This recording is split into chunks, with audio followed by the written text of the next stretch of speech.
offense. So we are going to have two representatives from these families to say something very quickly, and then the rest of us leaders will head to the UN Human Rights Office in Kololo. I'm going to invite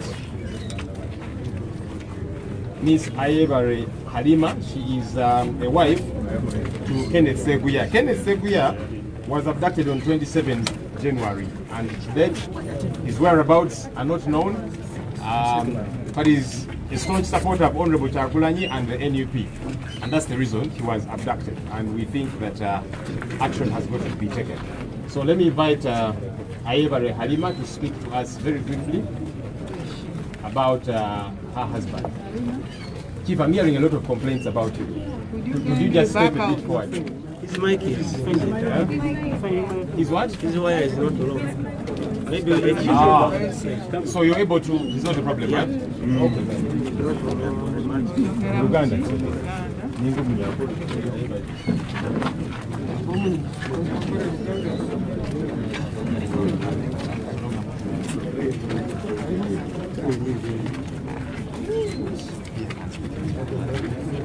Can you pull off the mask?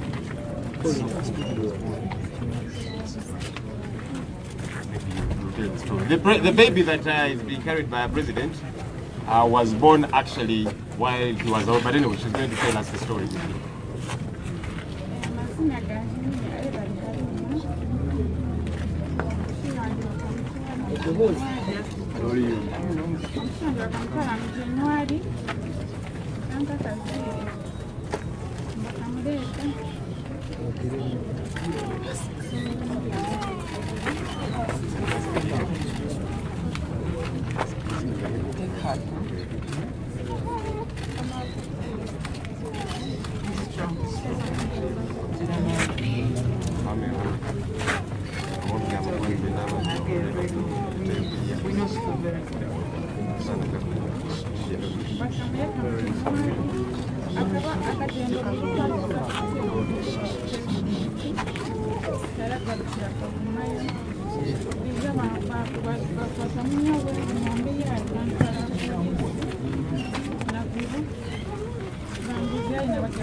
naye ate twalekawo enamba y'omutume bannamatono omukulu jjamu kubeera zokujakabawo gyamutagira nedda kuba we nagikubako omusajja yangamba mukumanye kwatuganga mukunguza bbaawo siina bbaawo enamba yagizza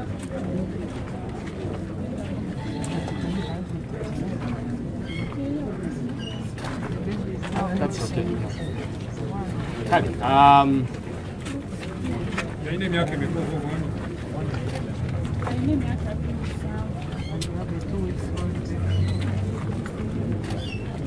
Kale Ayebare, this is Ayebare Halima, as we have indicated. She's narrating the story of her husband who has been missing all this while. So thank you.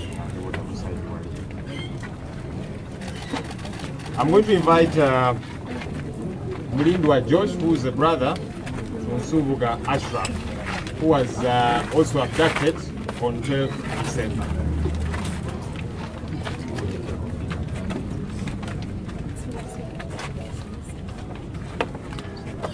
Amanya Mulindwa Josh yambiridde entebe Namulanda nze kulwa muganda wange Subuga Ashraf bwe bakwata ennaku za mwezi 12 Desemba nga bamujja ku mulimu gwe yali akolera ku saluuni Namulanda era nga yabuzibwawo emmotoka zebagamba ezivako namba puleti zigenda mu bondi zimanyidde nga eza drone. Okuva olwo muganda waffe tetuddangamu mulaba era bwe baamutwalira yalina omukyala n'omwana nga wa wiiki.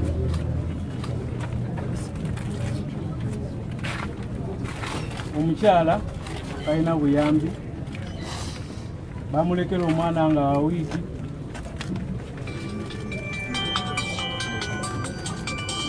Tusitwagolinga nnyo nga bwe kisoboka okubeezaawo famire, naye nga bwe mumanyi eby'ennaku zino si byangu. So kati tuli wano mu nyiike ey'ekitalo olwa baganda baffe ababuzibwawo, nga n'abamu battirwa, nga n'abamu tetumanyi oba tunaddamu balaba, ngaebyo byonna bikolebwa gavumenti ya muzeeyi Tuhabulwa. Nawulidde eggulo ng'agamba nti abeekalakaasa abakola ki batiitiizi, naye nga ye agamba nti si mutiitiizi, ng'asobola okuwamba omuntu ayambadde enkofiira olw'okuba ya red, ng'asobola okuwamba omuntu akubye musiki wa Bobi Wine. Ne twebuuza tuli mu nsi ki eno ey'abantu abagamba nti balwanira eddembe ly'omunnayuganda naye ng'ate baleeta nsi yaffe Uganda maziga.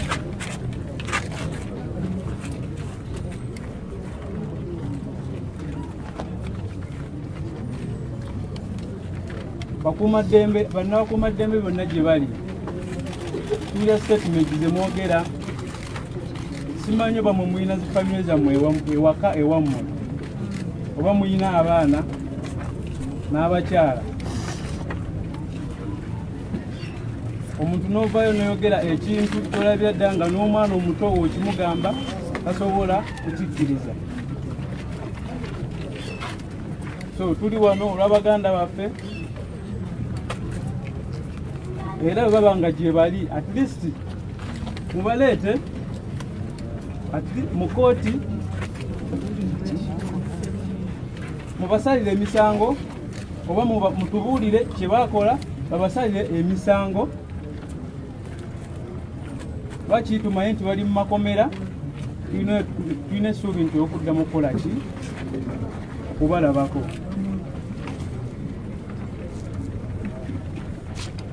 Ebyo baganda bange,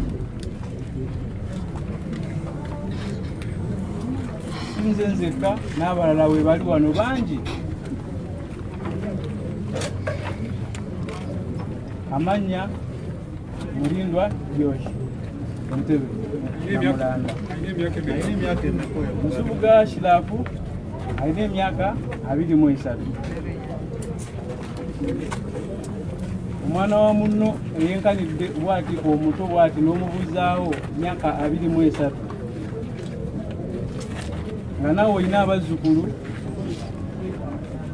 olina n'abaana, n'otasaasira muvubuka ng'ono eyaleka omukyala n'omwana nga omwana wa wiiki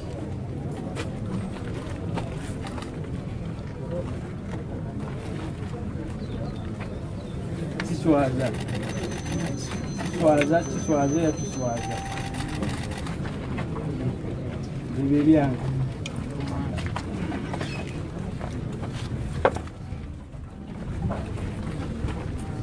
Kale ndowooza tuwulidde ebigambo bya bannaffe bano ab'enganda zaabwe bawambibwa mu ngeri ya pandagaali. Musango kino gwe bazizza tebabakutte nti babba ssente za muwa omusolo, tebabasibye oba okubawamba nti bakabasanya abaana, nti oba bazizza omusango gwonna. Naye twagala kyukakyuka kuwagirawo Robert Kyagulanyi na kuwagira NUP omusango gwabwe. Naffe tugamba nti abantu bano gavumenti weeberowooza nti balina omusango gwonna gwe bazizza, amateeka weegali, abantu bano babatwale mu makooti, ab'enganda zaabwe bategeere omuntu waabwe aliwa. Kuba omuntu tetugamba nti tuli waggulu w'amateeka, naye Ssenyonyi bw'aba nga azizza omusango mukwate bulungi, omutwale ku poliisi, omutwale mu kooti, mumuvunaane obulungi. Naye ekyokumuwamba mu kiro looni n'emutwala, ab'enganda zaabwe tebamanyi abantu baabwe bali eyo. Zino zenkola eza Amin Dada Mwamitibwa lwagwatera okuvumirira. So tulina ab'enganda bangi era ebifaananyi mubiraba. Waliwo famire emu endala gye njagala okuyita. Omukulu John Bosco Kibalama, oyo ye yabuzibwawo nga 3 June 2019 ne kaakano. He was an ardent supporter of People Power. That's the time we had not even gotten into NUP as a political party. Was one of our mobilizers and he was an aspiring candidate. And he was disappeared. He was taken to God knows where. And to date, police told our lawyers and his family that they hit a dead end. This is the police that we pay to keep law and order, to protect lives and property. They said, we have hit a dead end, you are on your own. And that's the story of many of these other people. You had the police leadership the other day saying, we don't know where these people are. So if police doesn't know, who knows? Where do ordinary people run to? Let me invite, I believe Mr. Ndaula is here, a brother to John Bosco Kibalama, to also say one or two things. Mkulu Ndaula oli? James.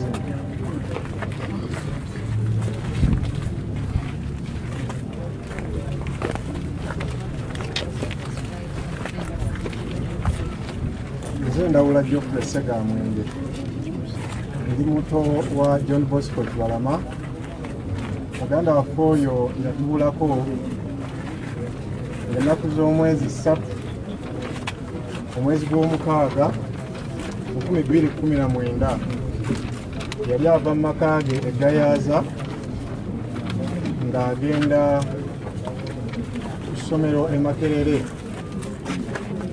Yali mu biseera ebyo ng'alinayo koosi gy'asoma.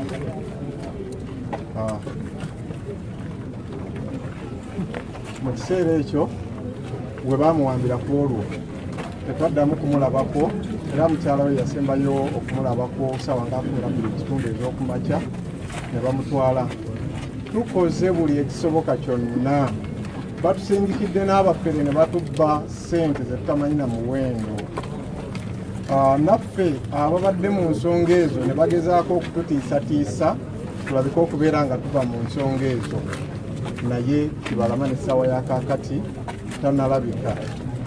Maama waffe amuzaala mu mwaka gwa 2019 mwezi ogw'e11 oba yali mulwadde ng'alina pressure. Twali twamukweka omubuulira kyekigenda mu maaso. Bwe yategeera nti omwana we yabula, yawambibwa, pressure n'emukuba n'afa.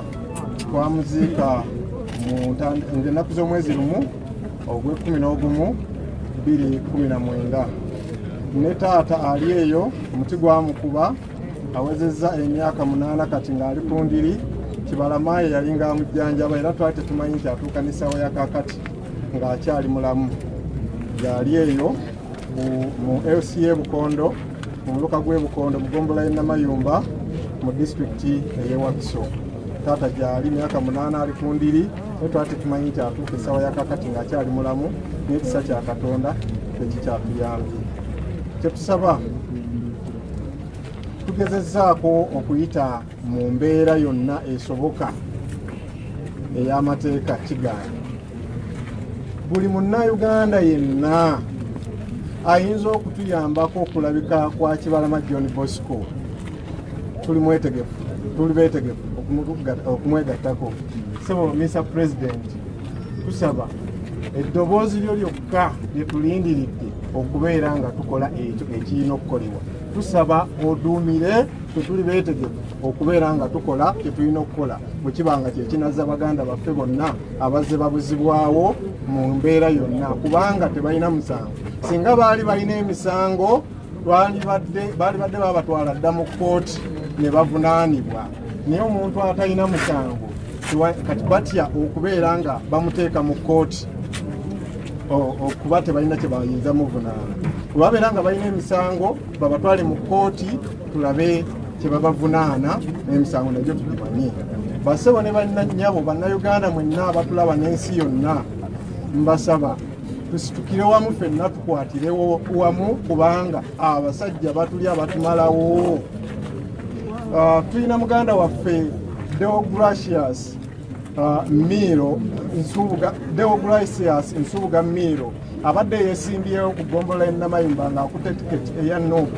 Ku lunaku lw'okulonda lwennyini yafuna akabenje ke tutaategeera oba kaali kapange oba si kapange. Ku lunaku lwe bamulonda lwennyini n'afa era twamuziikanga ennaku z'omwezi 4 omwezi guno bwe tulimu ogwokubiri omwaka guno.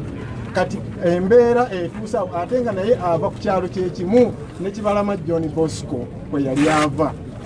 Kati embeera we tutuuse ne bwe tunaasaasira abantu bano tutya, ne bwe tuneddeeyo ne twekomoma bo tebatwagala. Okwagala omuntu atakwagala oba omala biseera byo. Mu mbeera eyo tukwatire wamu ffenna tubeeyo twerwaneko Bannayuganda.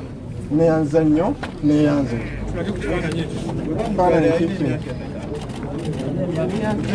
Kibalama yalina emyaka 39 we baamuwambira. Essaawa eno kitegeeza agenda mu myaka 41. Ennaku z'omwezi 3 Matazidde omwaka guno agenda kuba aweza emyaka 2 nga talabikako wawaali.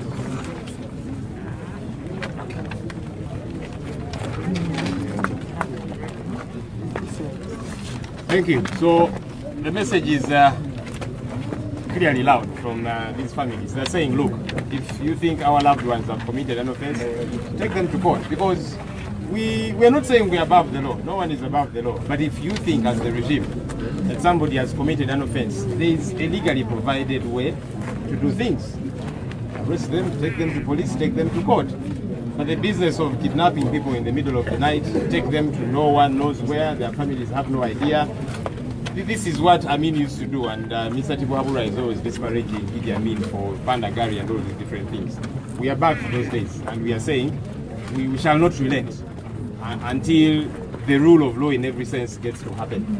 There is a gentleman who was kidnapped from Chiruhura.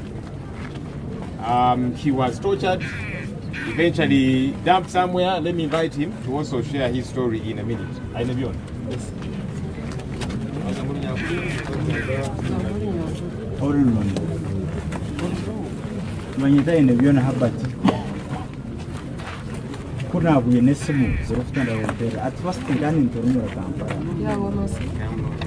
I was staying in Kampala, so I started receiving calls. Barugamba, what, so I decided to escape from the city. Nirukanga Nazumacharo, Chiruhura. So when I was in Chiruhura, it was 5th. Zigazigena Kuzumwezi Itano, Kukuminevili. Ishavanya Chira, nkandi mu center abujja bankwata banteeka mu motoka y'ekika kya drone n'atambura tukatamburira kimwe dakiika 0:8 so kutwena tutamburira dakiika 8 twakika twakire aho n'abentaro kumanya I was tortured ezona amukundi ezinempiterezo ombigere ezona nempiterezo nkantine nkojo ya deneji yedenemwe ezona nempiterezo ezona nempiterezo but why bagenda barakumbuza what is vision 2021 na mission 2021 it is all about change kuba tuzarira umurembe some other things I don't even talk. Museveni is off. Abashaba Museveni nubankwatsere nkanta kumanya abwachi bankwatsere nubamboza mission 2021 it is all about change.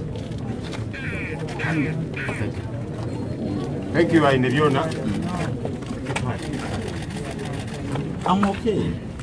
Chaguranye is treating me.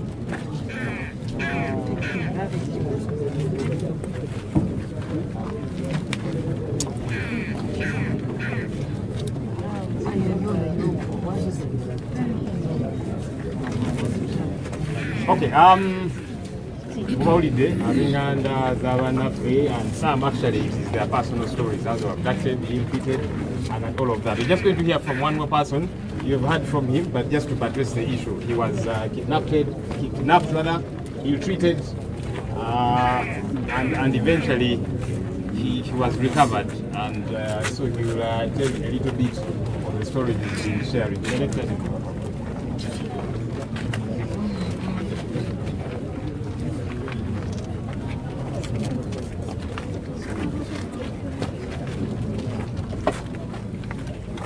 Balamusiza baganda bange, balamusiza nnyo baganda bange. Yenze Lule, yenze David, yenze Bwanika, yenze Hamza. Ennaku z'omwezi 12 nga bukya ku makya, amagye ga Uganda, kubanga nalabako fulaga za Uganda, ne military bannumba ewaka ne bamenya geti yange, ne bakuba asikali wange, ne bankubakuba, ne batwala ebintu byange, batwala sente enkalu, batwala buli kapapula konna kenina mu nyumba, buli kapapula kenina mu nyumba, ne bakaba kawandiiseko erijjasi kigambo enyukutemu ekyo. Bagayi bajja ewaka nga balinga abanonye omutemu yatomula ekyalo kiramba n'emikono gye. Bankubakuba ne bateeka makansi gye bazze okusasisa oluggi, ne baginteeka mu bulago. Twagenda okuvuga okutuuka ku kolansi ya Gayaza Road nga sikyasobola kutegeera nti oyo James oba oyo ye Richard. Bantwala ku CMI Mbuya gye banzigiriza mu kigo down, gye nalaba abasirikale abasukka mu 10 nga bali mu uniform ez'enjawulo nga si za Uganda. Kinategeera oluvannyuma abaali babaddeyo wansi ebbanga bangamba nti wansi agolabye mu magye ga Rwanda n'aga Burundi mulimu n'abayeekera Congo. Ekyambalo kye nategeerako ky'ekyambalo ky'abasirikale be basooka otuwa aba Electoral Commission. Waliko omusajja omu gwe sisobola kwerabira linnya lye kuba nabeera nnyo naye nga ku campaign nga zitandika, bamuyita Ola, alina ejjinja limu, bonna nga baabasibeyo wansi. Sajja baatandika okunkuba nga bambuuza pulaani B. Bakukwata ne bakusiba empingo ne bakuteeka waggulu ku kabaawo ne bakuyiira amazzi, batandika okukuba. Ne bakugjawo ne bakutwala ku kasenge bwoti n'otunula eno nga buli avaayo alina okukuba, bakutaddewo nga reception. Mweba nuku nakukuba eyo. Mweba people power nakukuba B ne tuva nga tukyasobola dde okuyimirira ng'oli ku mpingo. Bantwala Makindye mu military barracks nga sisobola kutegeera nti ono ezungi. Naddamu okutegeera ku ssaawa nga 10 za kiro nga guno omukono guli ku mpingo guno guliko eccupa enviiri zange sizirina bantwala mu military barracks munda omwo mu kkomera nga mulimu abaana baffe bangi bemmanyi maaso ku maaso Kajimuumalu tuyita Jim Mukisa owe Busega akosa Facebook page eriko Muku n'abalala abangi Muzeyi Munakyalo Weri Kasenyi bonna babakwata ne babakuba okutuusa okufa nga bababuuza kimu pulani bannayuganda bonna abali mu makomera nga bakutekula Bobi Wine babavuna mu musango gumu gwakwambala akakofiira era bonna baguza olunaku lumu nga 18 Novemba bonna bannayuganda abaliyo nga babakwata people power bakwata niwe bakutte leero niwe bakwata niwe bakutte ekiro era bamuteekako omusango gwa 18 Novemba. Bannayuganda mbasaba muveeyo naddala bamaama mbasaba muveeyo mulwanire abaana abamu kubanga abaana abatanneetuuka bangi nnyo abali mu fasilite z'abasajja abo abaana abatanneetuuka bangi nnyo abali ebuyaawo ku Seemwayi nga bakeera ku miku nze nsobola okuba nga abantu bakuba enduulu mu ddakiika ntono nnyo ne baba nga baagala kunzijayo bantu bali gye baagala okunkwera naye waliwo abatalina wadde agamba nti nno bamututtewa ng'amaze wiiki namba ali awo bamukuba bukubi miku bamubuuza pulaani ebyo bannange. Thank you, Selector Devi. The stories are numerous. These are only representatives of the many families out there. Some have not been able to come. Some are far off. We're speaking to some of our colleagues in northern Uganda. Some are in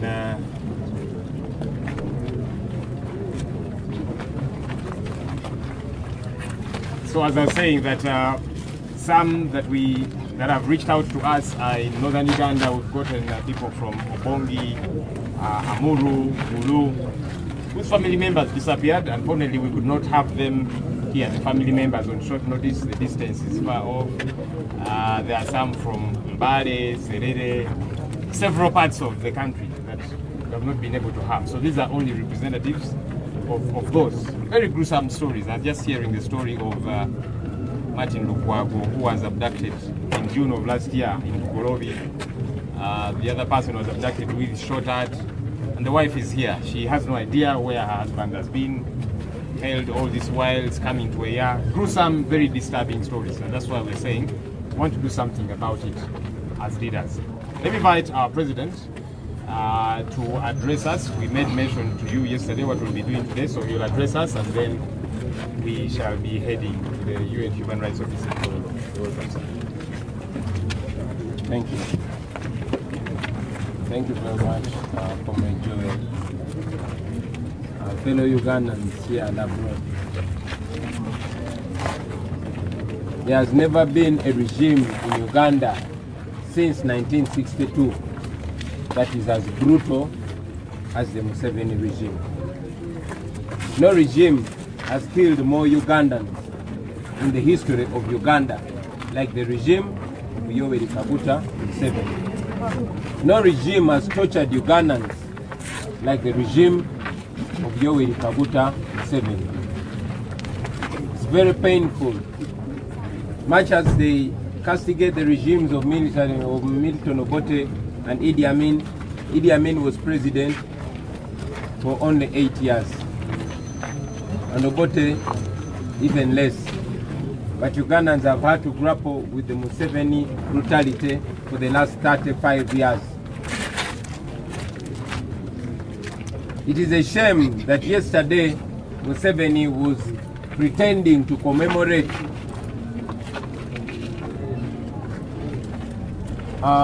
Archbishop Janandum, who was killed in the Amin days. But the same person has presided over brutality and murder. It is in this regime that Sheikh Muzata died conspicuously. It is in this regime that my clan brother, Bishop Kagwa, died, and it's not explained yet. And very many others are continuously being killed. Ladies and gentlemen, as we speak today, the regime is in overdrive, kidnapping, abducting people, many of them never to be seen again. there's every effort to communicate to Ugandans by the regime that they are powerless and they are alone. By arresting me with more than 100 others and handpicking me, taking me to my home and charging the rest, the Nubian Lees, the Eddie Mutwes and the rest, with illegal possession of firearms when I was the one leading that team. I was arrested with that team. I am their leader. But they took me to my house and charged the rest with illegal possession of firearms. There's a reason. They're trying to disconnect us. They're trying to isolate me and isolate Ugandans as well. You must be smart to see beyond these lies. Today, very many Ugandans are being killed. Just this morning alone, I got a call that one of our comrades, who was our polling agent in Rakai, Ewan Sendazi Paul, was abducted by plainclothes people. Only one of them, there were three. Two were in plain clothes but having AK-47 guns, and one was putting on military uniform. He took him away. Just yesterday, I learned that one of my close friends, and coming from the same birthplace, Kanoni in Gomba, a young man called Katamba Dixon, the son of Chinene and the grandson of Kuku, my neighbor, was abducted. He has not been seen again. Many others continue to go missing. The regime is targeting not only those that are close to me, but every Ugandan that has ever agitated for change. Every Ugandan that is known to support forces of change, particularly the National Unity Platform. Ladies and gentlemen, the person killing your children is Yoweri Kaguta Museveni. The person ordering for the disappearance of your children is Yoweri Kaguta Museveni, and I am not lying because he came out on national TV and confirmed that he has been the one sanctioning all these murders and disappearances.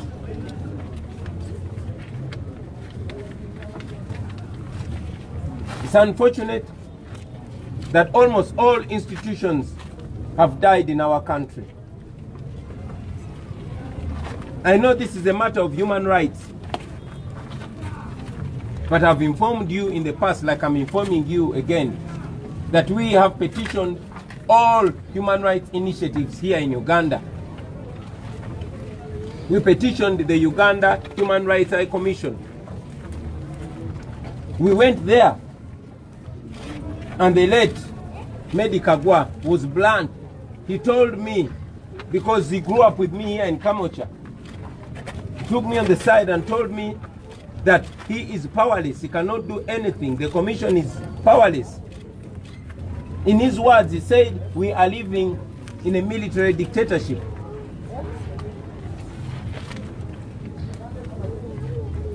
I reported to the commission after the Arua torture.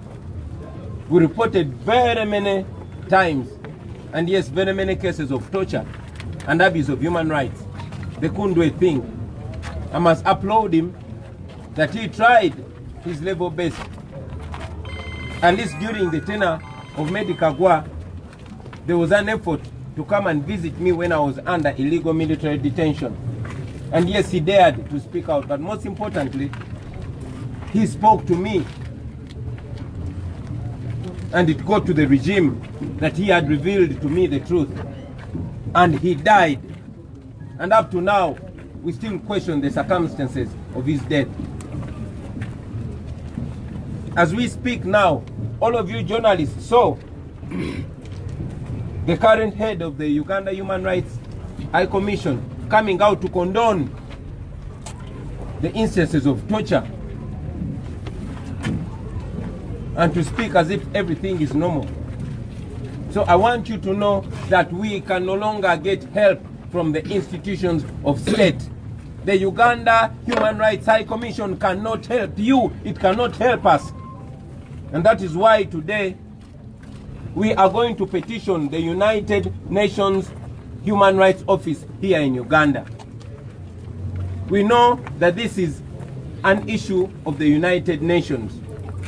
General Museveni feels like Uganda is his compound, Uganda is his property. He has the right to pick and kill anybody at his will. He has the right to torture anybody, to murder anybody, but we say he does not. And that is why we are petitioning the United Nations. And we hope and pray that they will stand by the values that they've been espousing all along. This is a human rights issue. Uganda is a signatory to all the human rights declarations internationally, and we are bound to those values. The government of Uganda is supposed to respect the rights of the people of Uganda. But again, I must tell you, fellow Ugandans, that we are on our own. You are on your own. While we pray, while we hope, we must remember that God can only do for us what he can do through us.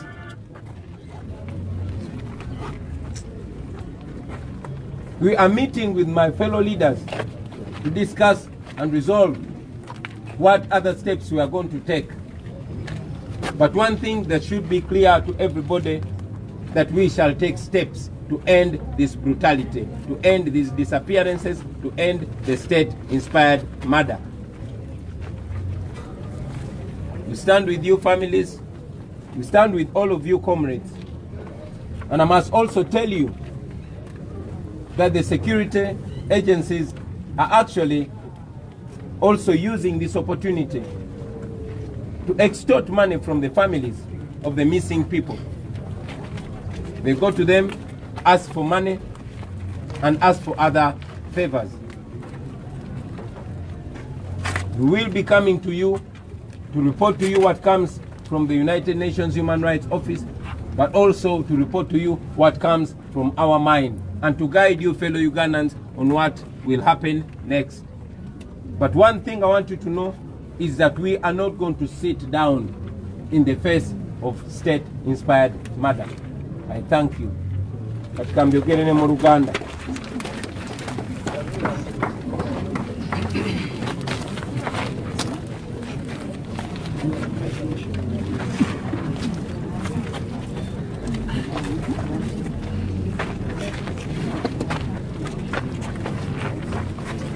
Mwebale nnyo basebo ne banyabo. Baba mbadde ngezaako bannyonnyola nti bu Uganda kukyanga twefuga tewabangawo mulembe gujjudde butemu nga mulembe gwa Museveni. Tewabangawo mulembe bannayuganda mwe batemuddwa nga mulembe gwa Museveni. Tewabangawo mulembe bannayuganda bwe babuziddwawo ng'omulembe gwa Museveni. Wadde babeeranga batugamba nti emirembe gy'Obote n'Amini walingawo ettemu, naye Amini yafugira emyaka 8 n'Obote mitono. Naye bannayuganda babonaabonedde mulembe gwa Museveni kati emyaka 35.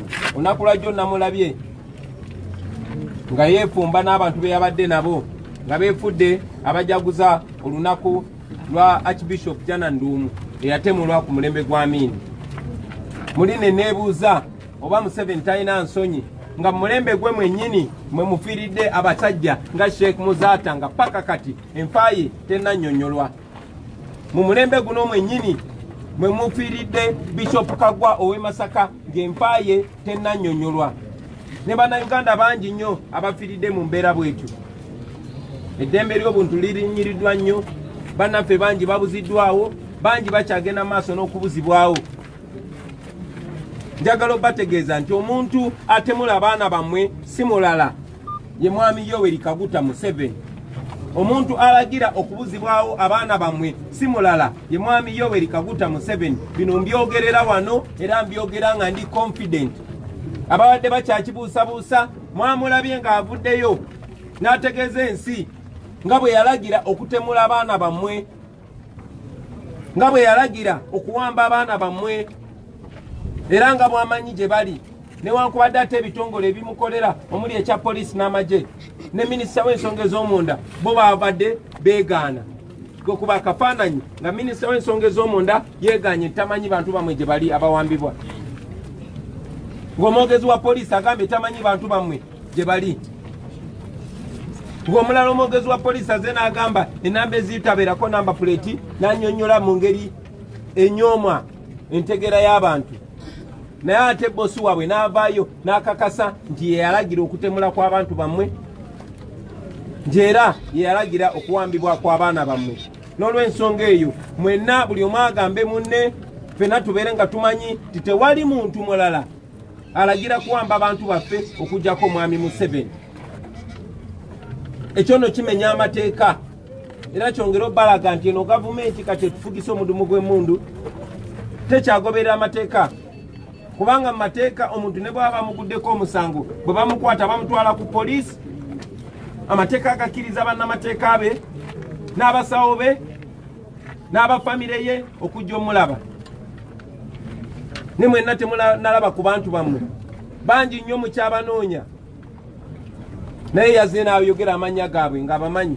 Bangi nnyo tubadde tukyabanoonya paka muganda waffe Selector David bwe bamusesema oluvannyuma lw'okusaawa embeera, era yategeezezza nti bangi nnyo bali eyo, bangi babatemula ne babasuula eyo, bangi babasibako mayinja ne babasuula mu nnyanja. Gwegwo omulembe gwe tulimu. Ebyo bye mbagamba bya ddala, bye mbagamba biri mugenda maaso ku bantu baffe nga Museveni abiragira.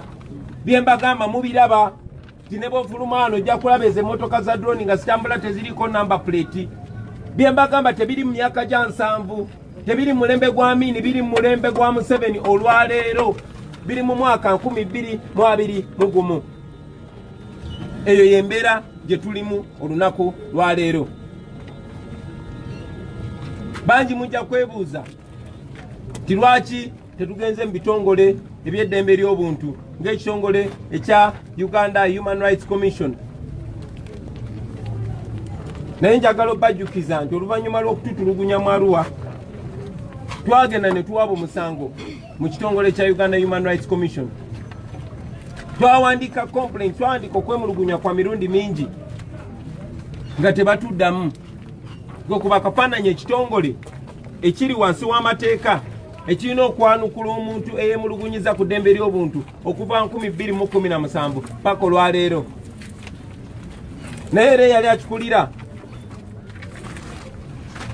kati omugenzi Meddie Kagwa ye yali w'amazima,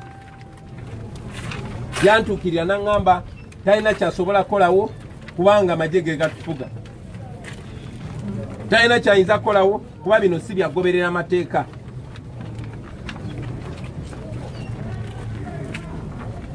Era n'afuba okubaako kyakola okusinga ate kati abaliwo olwaleero, kubanga eno enfuga ya Museveni egenda eyongera kwonooneka.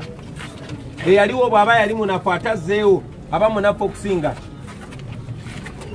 So mwami Meddie Kagwa bwe yatutegeeza amazima agali mu nsonga eyo, era ne bamanya nti atutegeezezza, mwami Meddie Kagwa naye yafa mu nfa etaategeerekeka. Mwena mumanyi bwa gye yali essaawa ntono nnyo nga tanaddusibwa mu ddwaliro na kufa mu ngeri ya kibwatukira. Bino mbyogera kubanga ge mazima. Ensonga lwaki bakwata abantu bonna bonna abanneetoolodde, eyo si nsobi, ekyo kigenderere.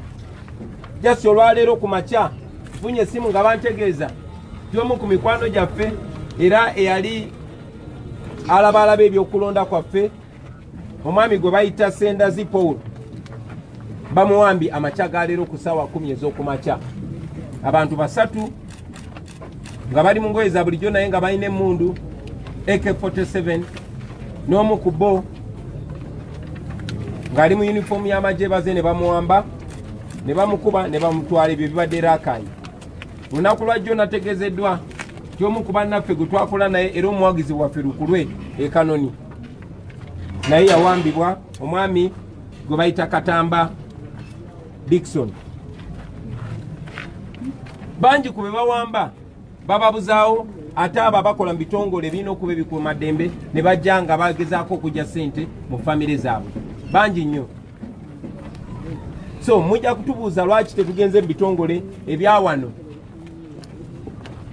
eby'eddembe ly'obuntu. Njagala obategeeza nti ebitongole bya wano biremeddwa okutuyamba. Poliisi ya wano tesobola bayamba. Amagye ga wano gakozesebwa kutulugunya na kutemula bantu. Ekitongole ekya Uganda Human Rights Commission tekisobodde tuyamba. Kyetuvudde tusalawo era nga mbategeeza nti olwaleero essaawa zino tugenda kutwala ekiwandiiko ekyokwemulugunya mu kitongole ky'ensi yonna, ekitongole ky'amawanga amagatte eky'eddembe ly'obuntu awo e Kololo. Tumanyi nti Uganda y'emu ku nsi eziri wansi w'ekibiina ky'amawanga amagatte. Era mwenna mumanyi nti abo abafuzi ababadde beefudde ab'ekitalo Bakina Gaddafi n'abalala okubakakanya abannansi abo abadde batemulwa abatirimbulwa badde balina okuyambibwako ekitongole oba ekibiina ky'amawanga amagatte. Yensonga lwaki ensonga yaffe kati esusse ku Uganda Human Rights Commission etasobodde tuyamba. Era mwenna mwali mulaba akulembera ekitongole ky'eddembe ly'obuntu ekya Uganda Human Rights Commission ng'avuddeyo gye buvudde mu kulonda, wakati mu kutemula abantu, wakati mu kulinnyira eddembe ly'obuntu, naye ng'alinga awagira ebigenda maaso. Era tusuubira ekitongole ky'amawanga amagatte eky'eddembe ly'obuntu kijja kuba ku nsoloboto gavumenti ya Mwami Museveni. Naye njagala obategeeza mikwano gyange nti essuubi erisinga liri mu mmwe bannayuganda. Tuli ku lwaffe, muli ku lwammwe. Ekyo njagala buli omu abe ng'akimanyi. Era kye tulina okukola okwetaasa, ffe tulina okukikulemberamu abalala batugoberere. Bino byonna tubikola mikwano gyange si lwakuba tuli banafu. Gino emitendera gyonna tugiyitamu kubanga tuli bantu abakkiririza mu mateeka. Era bino byonna bijja kumala gaana tulyoke tubabuulire ate siteepu egenda okuddako. Naye njagala obategeeza tetugenda kutuula ng'abantu baffe batemulwa, ng'abantu baffe bawambibwa, ate nga tumanyi ababawamba. N'olw'ensonga eyo bassebo ne bannyabo, tugenda ssaawa zino okutwala ekiwandiiko kino ku office y'ekibiina ky'amawanga amagatte ekola ku ddembe ly'obuntu awo e Kololo. Mulimu ebbaluwa nze kennyini gye mpandiise ey'okwemulugunya ku lw'abantu baffe abangi abawambibwa n'abo abagenda maaso nga bawambibwa. Tugenze kutwalayo Mwami Museveni kuba oyo Museveni mulaba kwekyanga naye si w'amaanyi nnyo nga bw'alowooza. No, si wa kitalo nga bw'alowooza. Era naye tugenda mutwalayo. Tutaddeko n'ebifaananyi eby'abantu ebyo bye tufunyeeko ababuziddwawo nabo gye baatwalibwa. Tutaddeko n'ebifaananyi ebyabo abatemuddwa.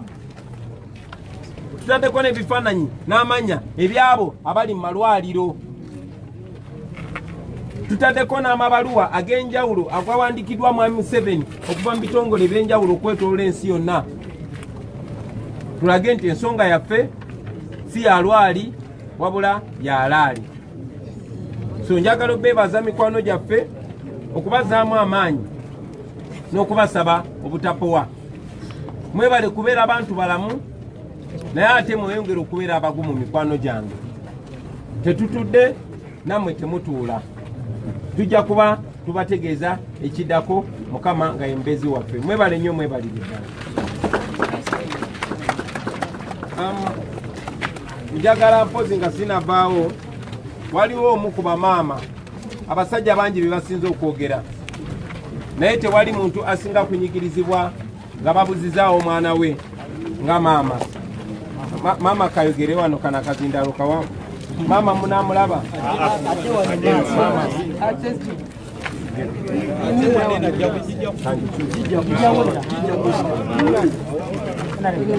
Mama yogera. Mama yakumaza. Batabani bange mwenna namwe mukoze tubirabira tubyagala naye omwana wange bamubuzaawo James Katabazi James banange omwana yali ayagala nnyo ng'ayagala naŋŋamba maama nze wano wenjagala naye bw'oŋŋamba nate mbireka sijja kubireka ate maama ebyokola ebyo nange sibyagala nemugamba emyaka gyange gyegyo nga nonda Museveni kati kulungi nange kalulu kakuwadde ngawegwe nti maama kampe konze kale tata wange bamutiira mu lutalo oli naye kati saasoma esawa yaleero nange njagala bikyuka abaana bange basome konze kale konze ne kati sooka oddukemu bajja kukunoonya omwana yaŋŋamba nze sijja kukkiriza okudduka masima gekuwa yagaduka kuba nfiiriddwa nnyo ekinene konze kale naye keera nnyo maliiri kati bana bakuyingirawo abanaakulaba naŋŋamba kale yozukusa ogenze konze taata ŋŋenze tunula bulungi konze kale ate twala peeni konze njitutte bwe natuuka ye yali alondesa omuwala naŋŋamba maama manyi ogenda kutiikinga konze simanyi wawana yandaga wa pepe niŋŋamba lwaki omukizo naawe ogenda otikinga konze kale nagenda nseka nga nsanyusa niŋŋamba bannange kyekyo nintiikinga bulungi ngenda okubira omwana wange essimu nga teriiko okumukubira essimu nga teriiko ninkubira banne nibaŋŋamba bamututte kati ababodaboda babo bagoba patulo bamututte naye etubuliddeko ekibuye konze kale banaye nkoze nti ŋŋenze yeegasenyi nibaŋŋamba kati maama ogenda kulaga oba nga ŋŋende ku poliisi bagamba ffe tetulina muntu wano niŋŋende kireka nibaŋŋamba maama titumuyina ffe nguma wake mbeera mpereerwe nintuula nibinsobera banange simanyi omwana wange obagyali naye kubanga bamutwala ate nga bamukutte wano neno tibamukasuka kuli kubanga bali bamumanyira bamunoonyako nabeera nga beekwe anamu ebiri nabula kakati banne banoonya batambula eyo yonna etibamulaba loza bannange mukiwulidde oyo tebamutwalira mu droni tebamutwalira mu motoka gye batamanyi bamutwalira ku patro naye paka kati tanaddamu kulabika nakati jakirini mpereerwe omwana katabazi gye musinga abeera gasinga Museveni nzange omwana wange afuze nnyo lwakitawumula yandibatawumula nze namba omwana wange ebyo bigwe kubanga siraba lwaki atulemerako ate abaana baffe ne banga babuzibwa bwe bati anemuzikiriza empeeyo n'omukyalo ono abantu buli omu ayagala okukozesa guno omukisa okutula eddoboozi eri omuntu eyabula bamba jangu wano amanya agange mutala kasolo nenga mbeera kusaabala omwana owange bamukwata okuva erukuli bamukwata ne mukwano gwe Sonko Richard babasanga lukuli nga waliwo abatimba ebipande bya NRM nga bo bayimiriddewo droni yava eri netwala abaana babiri mu Desemba nga 8 na buli kati omwana wange munoonya buli komera yonna baŋŋamba tebamulina nsaba gavumenti ya Pulezidenti Museveni etuddiza abaana baffe kuba yebalina tewali muntu mulala alina baana baffe omuntu waba takubagira tekuba musango be bateekawo okulonda batuwe abaana baffe Kyala Martin Museveni bannayuganda baagala obawo abaana baabwe Matovu Dennis ne Sonko Richard babajja lukuli nyaba abaana balina emyaka 23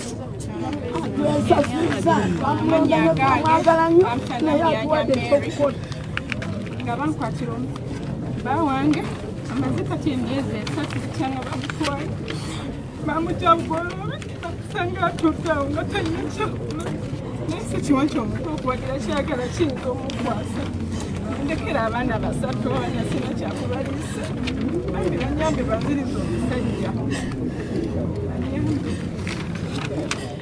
bannange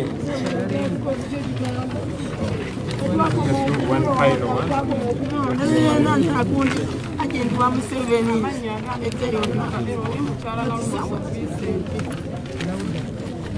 omwami wange bamukwata nga ludde esende eggoloobi bwakolera baŋŋamba abamukwata bali muleeya naye tetumanyi omwami wange bamutwala wa tugezezzaako okunoonya buli wamu nalumaso Vincent abuze yandekera abaana 3 mpangisa tuli mu bulumi obungi Museveni tuyamba otuwa abaana baffe okuwagira gw'oyagala si musango bwe tugamba tuwagira mwami Bobi Wine tutulina musango yabiteekadde ku bulumi yagamba balonde banaye mwebale nnyo bannayuganda bannaffe tukyali ku mutendera ogugoberera buli tteeka twagala buli mutendera tuguyitemu naye nga twagala obbategeeza titukyali bakakkamu era twagala nammwe mugoberere amateeka Mwai Museveni twagala bannayuganda bannaffe kubanga toli katonda bwe baba nga amateeka gabavunaana mubajeeyo mubateeke mu mateeka ekyo bwe kiba kiganye bannayuganda nabo bajja kulaba ki ekijja okuddako mwebale nnyo mwebalire ddala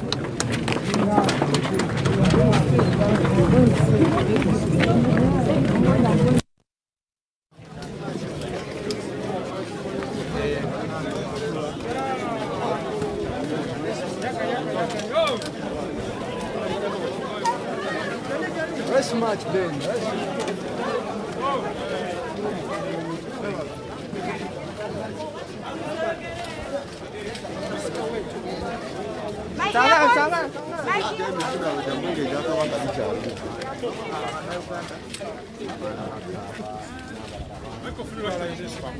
Hey, sorry.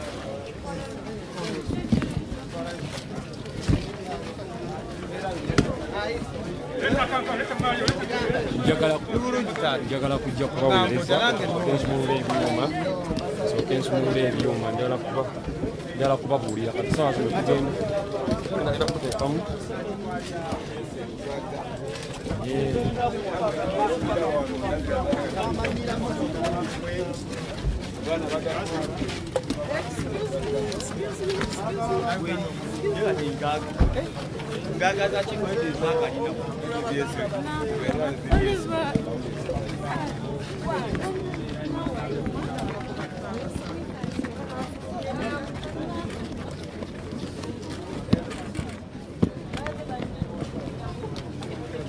kale abasooli banyabo abampuliriza kyekino ekigenda mu maaso kati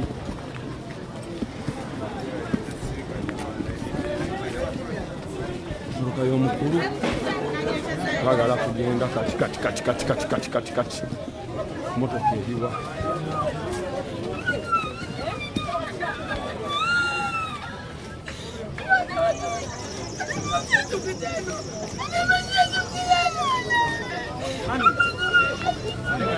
Papa,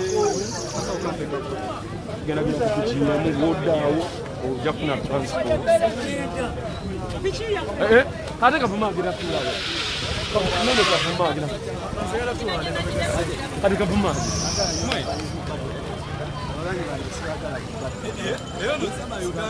Gwe, Uganda ye. Genda okuna pesera.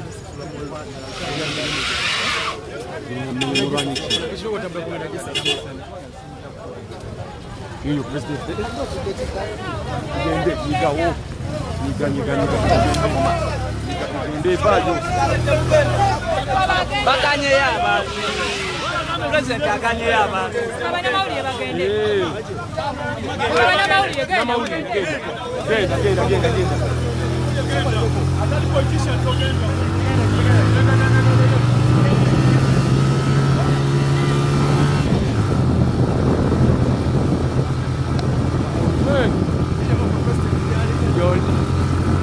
abatuuliriza yeri emmotoka omukulu gy'alimu naye baganyemu abantu babaganye tulina kukola kimu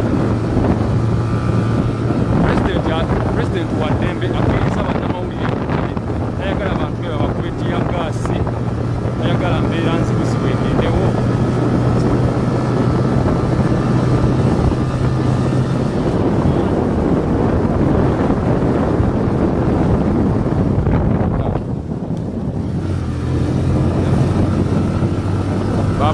mulabye red block already weziri gobagoba ku mmoloka y'omukulu tulaga number plate.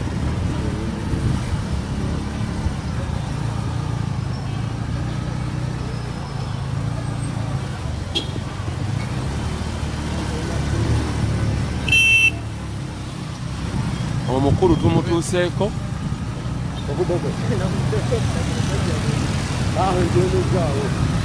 olaba sitandi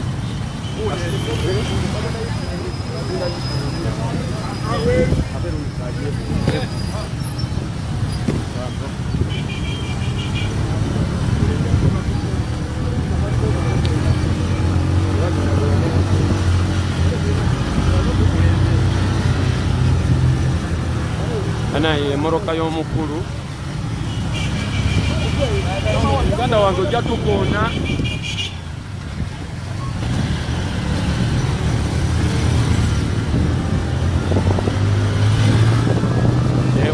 omukulembeze ali omwo tugenda ku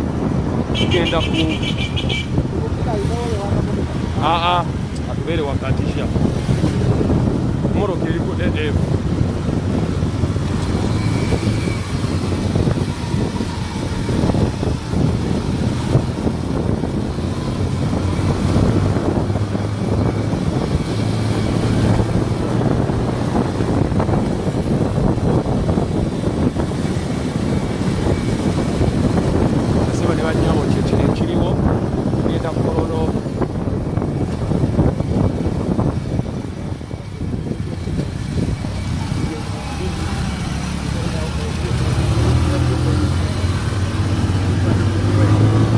ku kitebe kya UN kya human rights saawa zino kololo ekitwala ebitebe mu nsi yonna gyekulaga okulaba nga mwami Museveni tumuteekako ng'abantu bonna bayogedde nga mulabye abakazi abakaabye abaana abataata abakyala abazadde abakazi na buli omu omulabye akaaba saawa zino pulezidenti owaffe yali muno neera tugenda kulaba nga President owaffe yeewandikidde ebbaluwa agambye bino byasusse ow'omulamuzi oba byasusse mu 7 kubitwa bano bonna naba butwikerere banne nabo buli kugundi omukulembeze waffe Robert Kyagulanyi Ssentamu yatudde awo olaba era tugenda yes God help us kituufu Katonda agenda kutuyamba I believe genda ku kololo ekitebe kya human rights okulaba nga omukulembeze waffe Robert Kyagulanyi Ssentamu atwalayo okwemulugunya kwe abala Uganda otwaliza wamu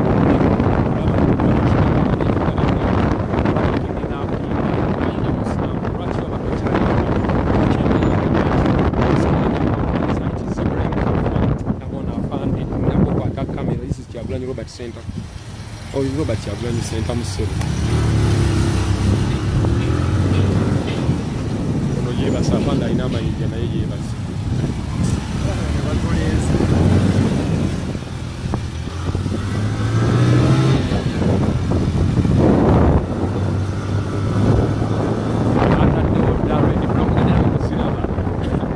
Bataddewo dda red block military anti babeerako nga babiraba kwe bali ku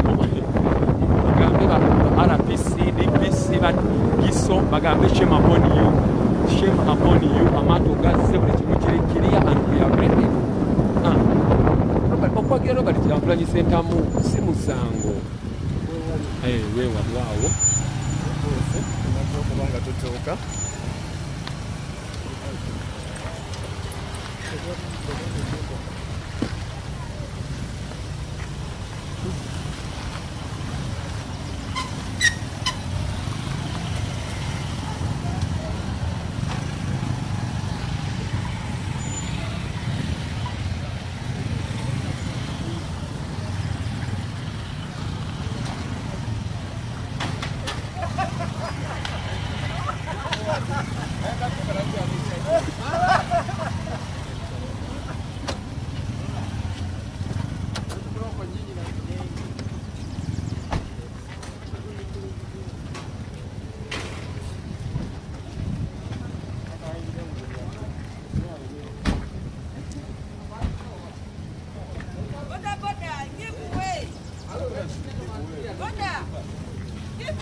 They are on Prince Charles Drive, Ololo.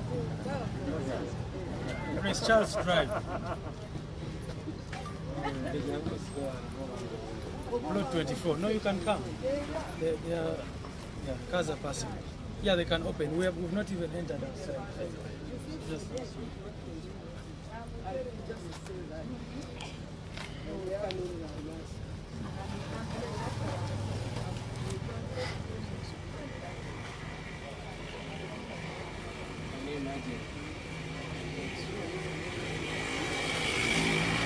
military emabega military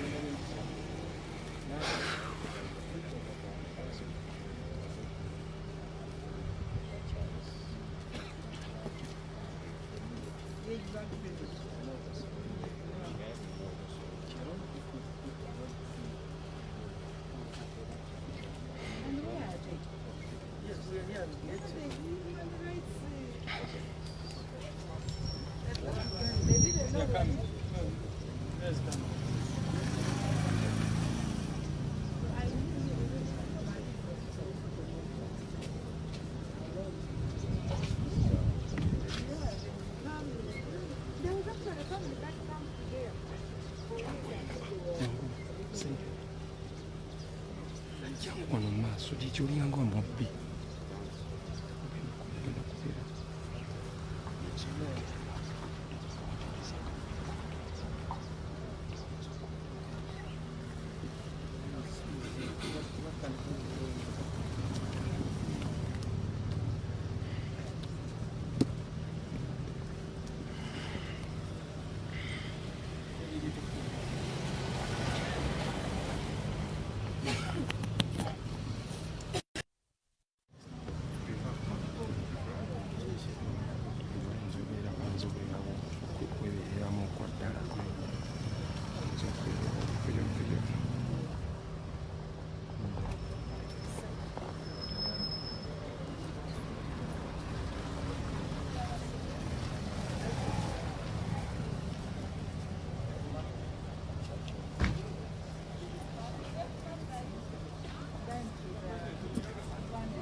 Chiboko, Bidako.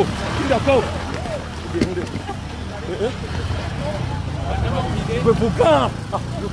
Posiliwala. Bukan. Posiliwala. Combien c'est que va faire bano. Zola va.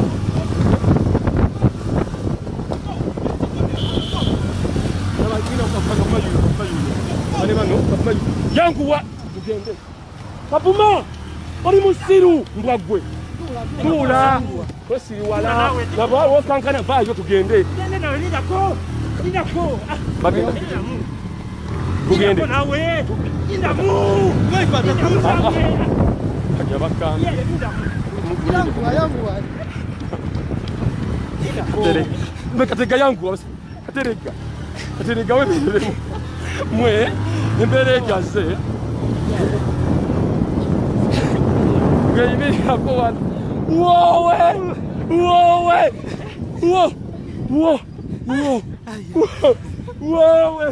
Mama nyabo. Sogove. Banange mwe. Basebele banyabo. Mbere gaze. Mama. Wowe. Kwe. Omusajja wa Munyarwanda. Oba mukiba nange. Mama. Agambe agala w'abantu basatu. Wowe. Mama. Bakubye nnyeko omubaka wange Kiboko. Nabyo omubaka wange ng'atalantuuka. Yimirira boy imotoka yimirira oli akuyita. Bagambye adafiri nnyeko omubaka wange aziguddemu. Oli bamukubyemu. Nnyeko omubaka wange oyo atambula bamuwaddemu. Mama.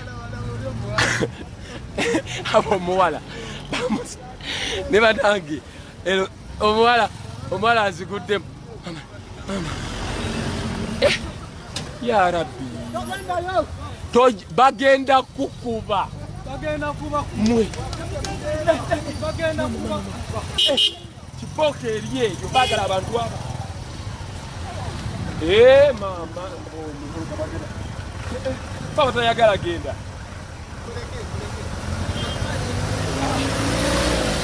Basebo ne banyabo. ababaddeko mu kirabye kino sikirabanga maama nyabo maama nyabo nkulabye ng'ogisamba bajasiza kituufu bakubye omubaka wange Nyeko yeye mulabidde emmotoka ne batukuba emiggo human rights kwennyini wetuze okulopera eggwanga kati wano werituuse eggwanga werituuse emmotoka yona bagikubye ne batukubakuba emiggo emikono kyonna kikino bagimenye eggwanga werituuse weewo ku human rights wetwandibadde tujja okuwaaba ate bwe bajja ne bakolera ebujjo ng'ensi yonna yonna eraba eggwanga werituuse tebagala nakubalopa tebagala bintu bya mirembe eggwanga werituuse weewo eggwanga abasajja be batuuse abasajja abanamagye bavuddeyo ne batukuba emiggo ne bajja ku mmotoka ne bagikuba nga batugamba tuveewo kifuba eggwanga werituuse tusazeewo okukola peaceful means zonna naye abasajja bagaanye amanya nze honorable Nyeko Derrick omubaka wa Makindye East Omulonde atubadde ba mirembe ne tuvaayo naye oluyingidde emmotoka bwe tuti abasajja bavuddeyo ne batukuba emiggo ne baddira n'emmotoka yennyini ne bagikubaako yonna labayo mmwe laba emmotoka gye bakozeeyo omubaka emmotoka ya honorable Nyeko ndowooza girabe laba gye bagikoze yeye basajja omusajja munyarwanda yeye omulabiddewo akugambye I want Bobi Wine and others 3 natandika okuba kibo okuba kubi honorable wange bannange labayo honorable Nyeko bwatyo wakubiddwa yonna bagikubye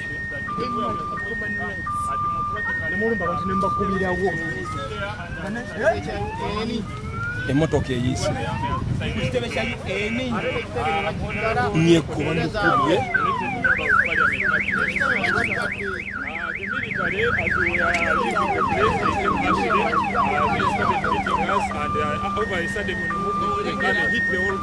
and they were pushing us by force. It is so long that the nation has decided to go, the military has decided to undress itself. When people have come to Sule and they have to the peaceful drone is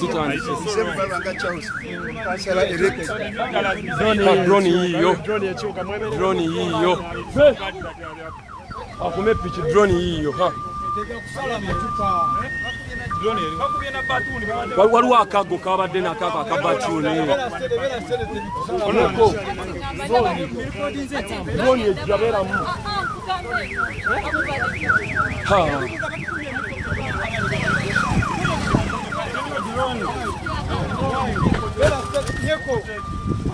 girabe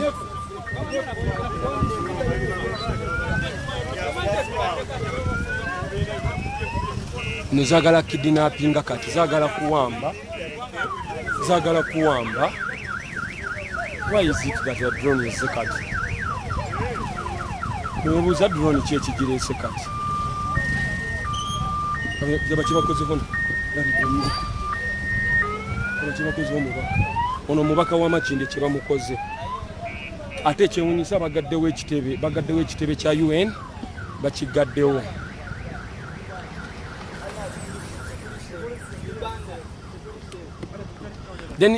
then city gwe obadde owanika fulaga ekitebe kiggulu oba kiggale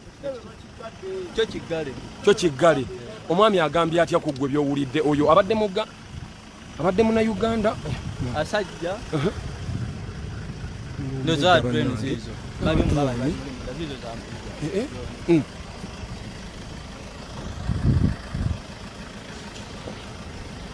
drone kiki ekiyetagisa wano bajjemu abasajja babadde ndowooza ogirawo laba eno drone mukama owali abanwanyirizi b'eddembe wenyini webasobodde okutukubira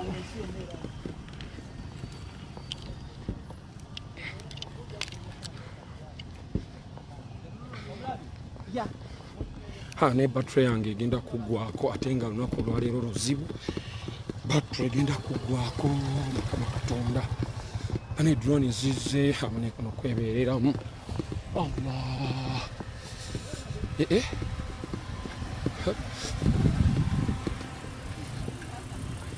zino bakusikira awo.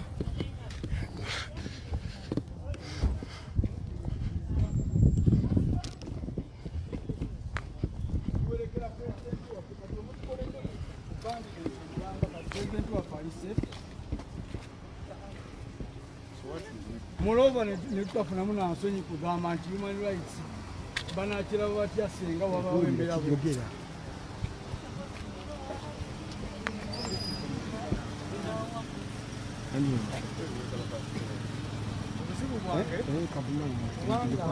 Ab'ebyokwerinda paka nakati bigenda maaso mu Uganda bakyalemereddwa okuvaayo okukola nga bannayuganda bwe yandiyagala. Tuli mu kwerekera pulezidenti waffe ku nsonga ez'okuwamba abantu naye kisusse nti ne mu lugendo mwennyini mulaba poliisi tusazeeko bakkiriza bantu kuyitawo.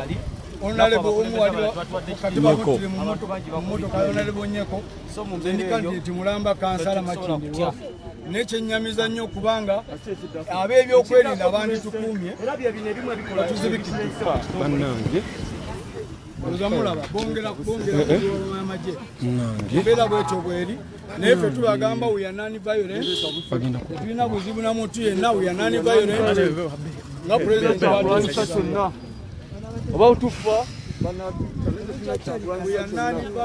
tetuli violent bannange.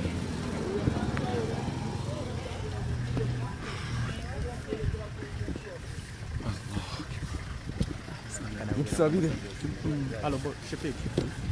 yogera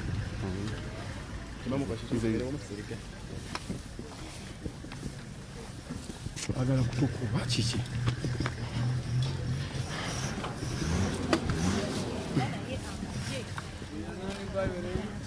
ya tetuli violent.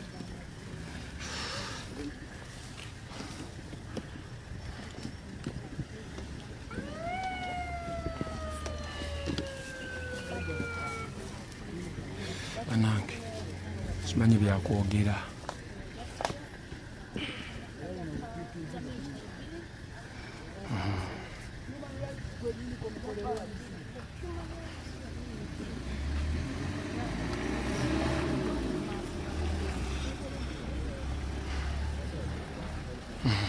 Nange Allah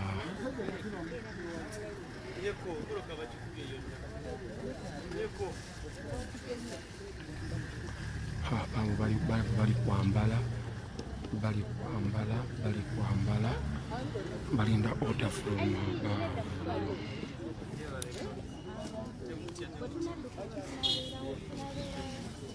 Mukama Katonda. Embeera nno embeera ezibu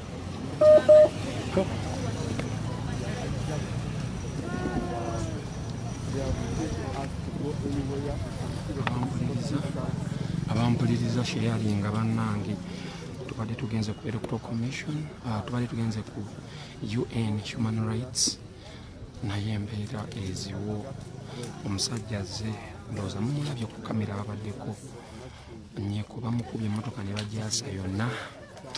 I don't know embeera etandise nno okuddugala era kyensobola okugamba we are not safe. Waliwo wanene abali negative nti tereza kamera jangu nkuweemu okwatemu.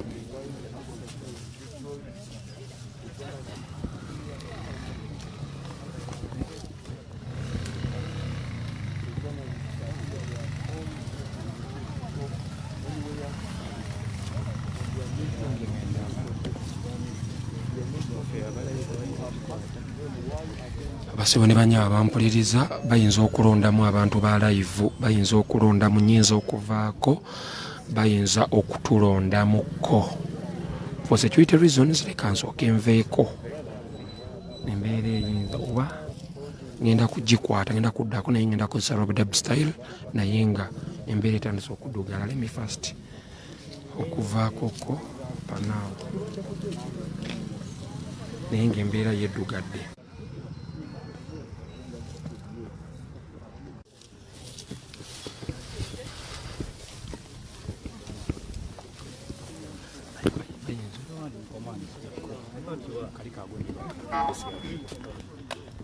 bayinza okutulonda